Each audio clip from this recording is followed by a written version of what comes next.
Depuis 2016, nous proposons à des jeunes de la Seine-Saint-Denis une activité consacrée à l'histoire du pays qui est le leur ou qui est appelé à le devenir. Une activité qui s'applique à leur faire découvrir l'histoire de la France.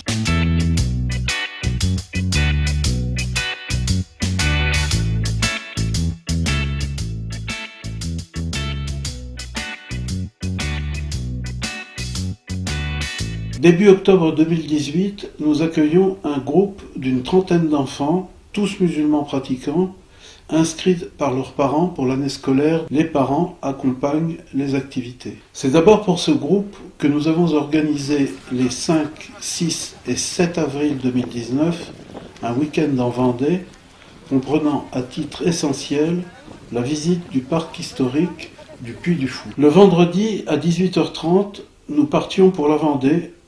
Enfants, parents, accompagnants et encadrants, au total nous étions 54. La vidéo qu'on va voir maintenant a été réalisée par 4 jeunes du groupe: Mohamed, 13 ans, Shaima, 15 ans, Reda, 14 ans et Amine, 13 ans. Elle s'applique à évoquer ce moment mémorable qui est resté dans le cœur, je crois, de tous les participants.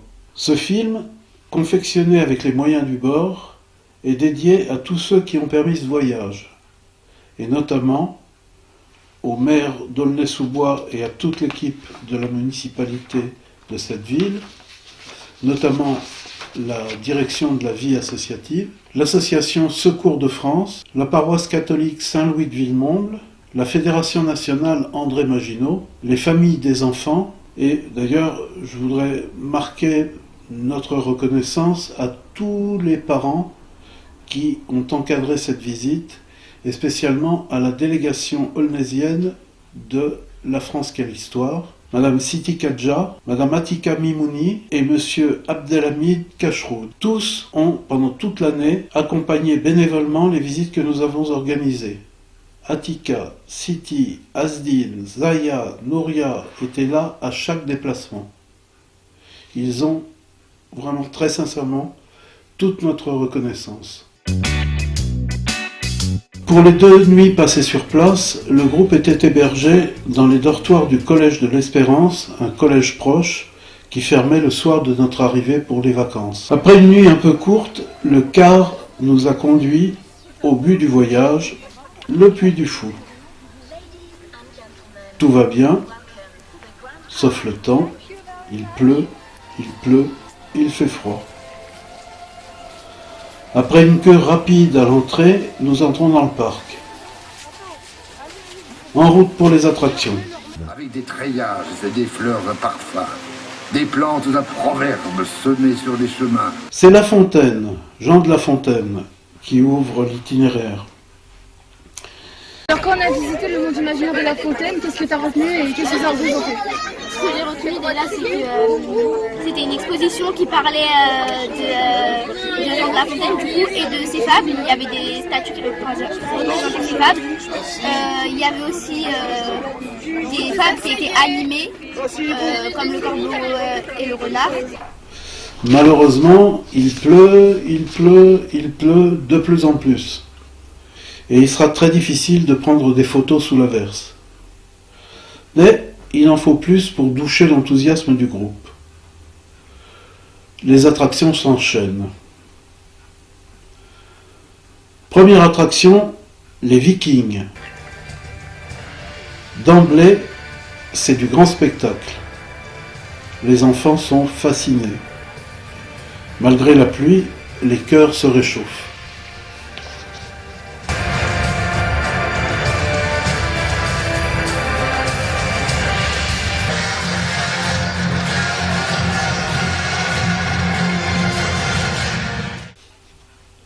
Deuxième attraction, l'itinéraire nous conduit ensuite à visiter un village médiéval. L'église a l'apparence d'un édifice du XIIIe siècle, mais on nous confirme qu'elle a bien été construite au XXIe. Ce décor n'étonne pas trop les enfants, mais les intéresse beaucoup, dans la mesure où au cours de l'année scolaire, nous avons visité Notre-Dame de Paris, la Sainte-Chapelle, la cathédrale de Sens, et d'autres vestiges de cette époque. Si le décor est plus paisible que le spectacle sur les Vikings, l'attention du groupe ne fléchit pas. C'est pas un spectacle en direct?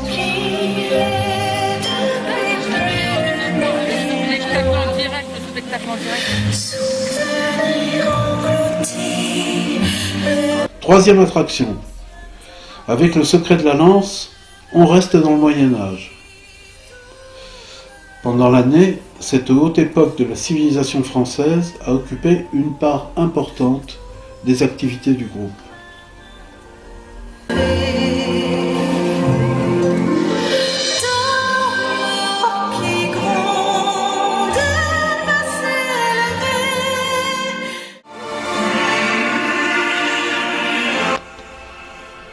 On reste dans le Moyen-Âge avec les chevaliers de la table ronde.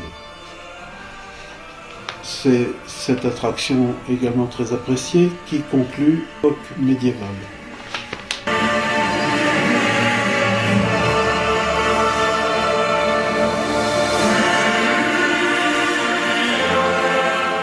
Et ben, la différence c'est que voilà, dans le dernier panache, c'est une vraie histoire qui s'est passée il y a 300 ans. Les mousquetaires de Richelieu, c'est imaginaire, c'était un théâtre.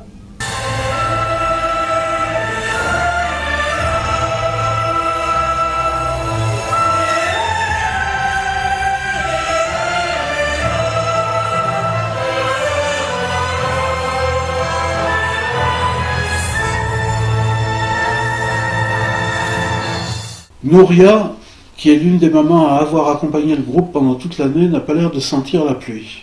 Elle n'est pas la seule. Qui voyez-vous sur cette photo? L'un des triplés Samri. Oui, bien sûr, mais lequel? Mbarek? Salim? Yassine? Je connais la réponse, mais j'attends que vous deviniez.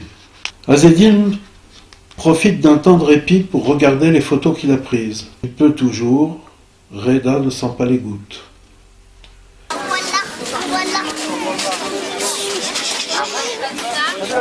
Les fous du puits progressent de façon héroïque.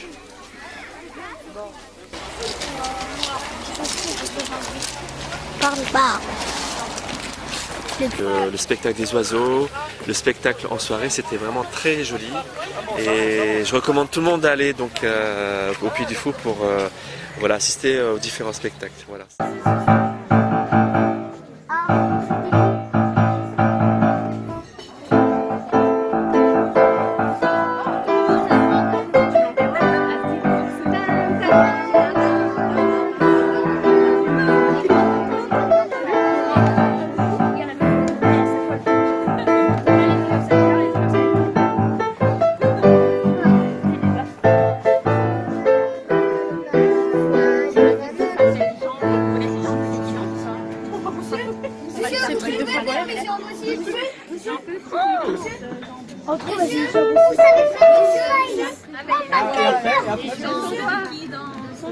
Vous pouvez faire MacGyver, monsieur.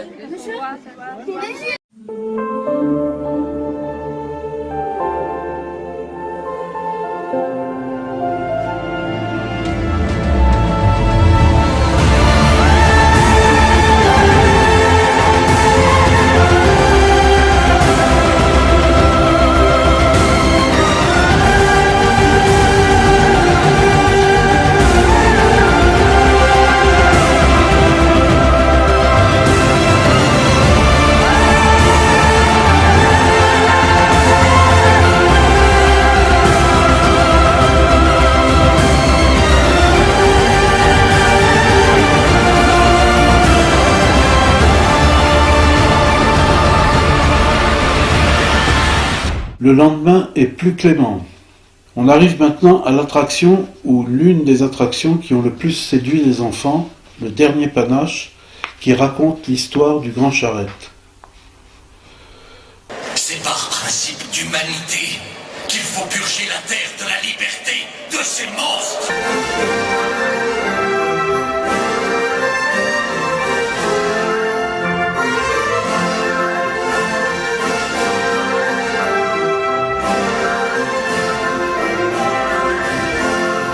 Tout le groupe c'est intéressant à souligner, a été particulièrement sensible, je crois, à cette évocation des guerres de Vendée.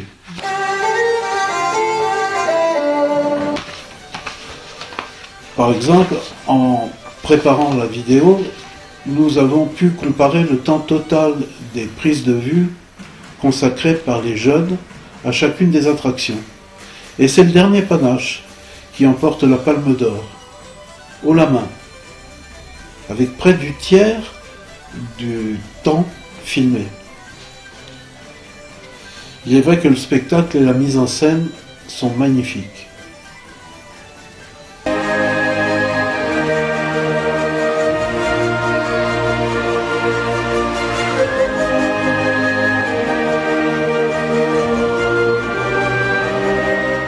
Au sortir du dernier panache, arrive celui qu'on n'attendait plus, le soleil.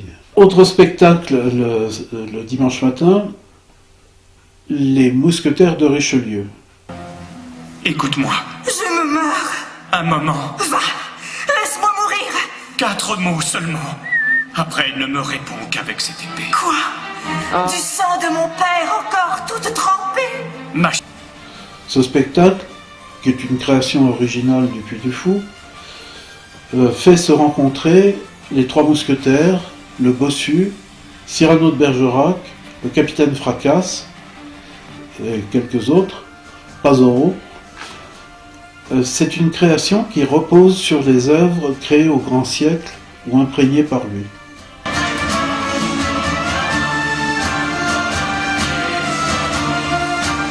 C'est l'heure du déjeuner.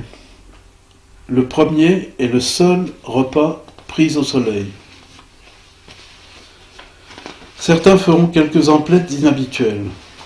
Amani offre à Jean un casque viking dont le port lui sera disputé.